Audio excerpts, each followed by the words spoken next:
I'm going to talk to Mr. Terence McKenna right now. Terence is an ethnobotanist. He's the author of Food of the Gods, True Hallucinations, and numerous other very informative books and articles.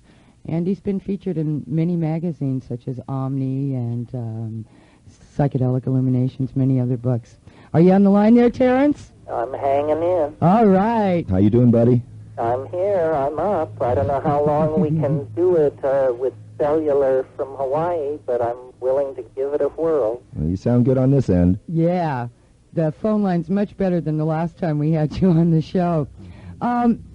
This is another time period where people haven't heard this information before, and I don't know if they realize how ancient this plant is, the marijuana cannabis plant.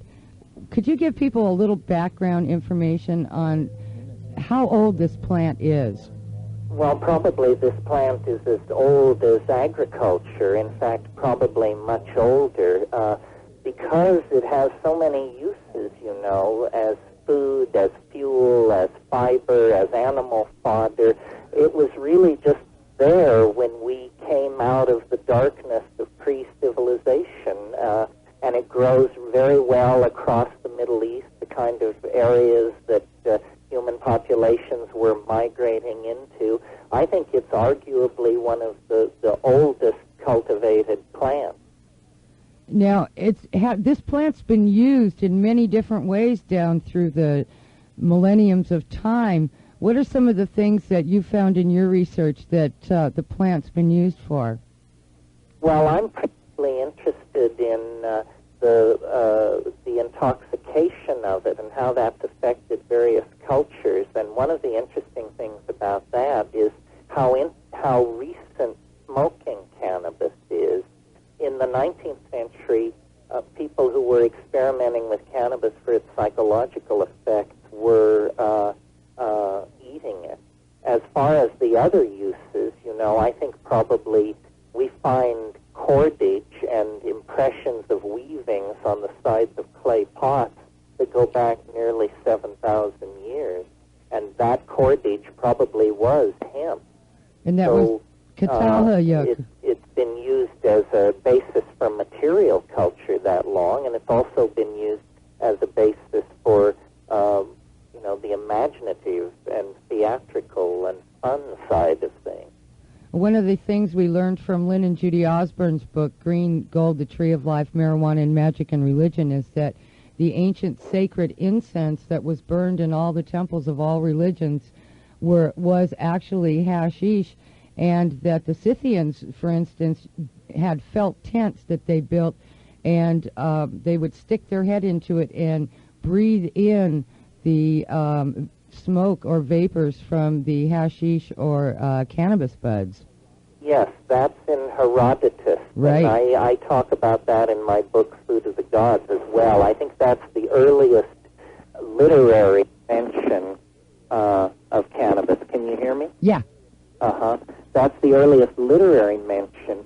But, as I say, the presence of cordage and weaving. In my book, I talk about how all the words associated with storytelling, like spinning a yarn, unraveling a tale, tying up loose ends, these are all words associated with weaving and spinning. And I think probably, you know, in the long hours of the Paleolithic, people made cordage and they wove, and they were high on cannabis, and they told stories. It helped them recite the database of the culture, and of course children were present, observing all this, learning the stories and the ways of the weavers. Well, I think one of the interesting things I find about this plant is the way it opens up doors of communication amongst people. Yes, it's a strong social glue, and the impact of this on a socially bound animal like ourselves is very hard to calculate. It seems to incline people more to an erotic, laid-back family style than a warring, hunting, outward-pushing kind of predator style. Well, Hello? Go ahead. Yeah. Well, I was just going to say I'm a great enthusiast of mushrooms and their impact on prehistory, but I think when people moved out of Africa, the obvious substitute for the religious complex that had been established in Africa was cannabis. I mean, cannabis was worldwide, easy to grow, as I said, a food, a fuel, inputted into material culture. It was like a new incarnation of the goddess to these people moving out of Africa and trying to cross the Anatolian plateau and enter India and so forth. Well, and so it's obviously had some influence in cultures throughout time, and I'm looking at the political climate of today, and one of the premiums, or one of the gifts that we're giving away today is your talk from the Phoenix Bookstore call on True Hallucinations. Uh-huh. And you said in that you happen to believe that if marijuana became legal, it would be a very big deal. And I was just wondering if you could expand on that a little bit in the political climate of today and in the global market where this plant is taking off as a resource for food and fiber and medicine, and yet it's still being stifled information-wise in this country. Well, I think that's because we never, in the whole discussion about legalizing cannabis, have come to grips with what I think is the real issue, which is it does change people, and the way in which it changes them makes it hostile towards the values of industrial capitalism. That's for sure.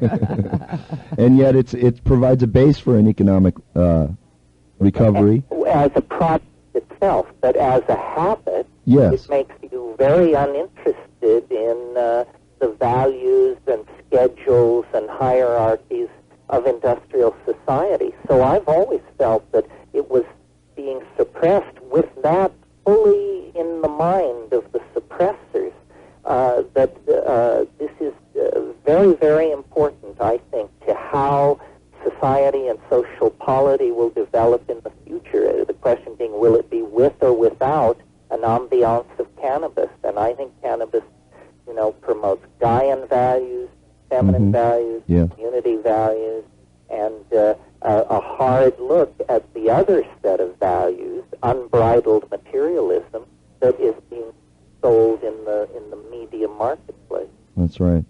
And in this day and age when the entire world is starting to come onto this thing, and yet, it's still being suppressed information-wise in this country, and the whole well, I've always felt that when the whole world was free and enlightened, that probably the United States would be the last bastion of constipation and crypto-fascism on the planet. I think you're right, bro. Yeah, I know. It's amazing that we stick with it.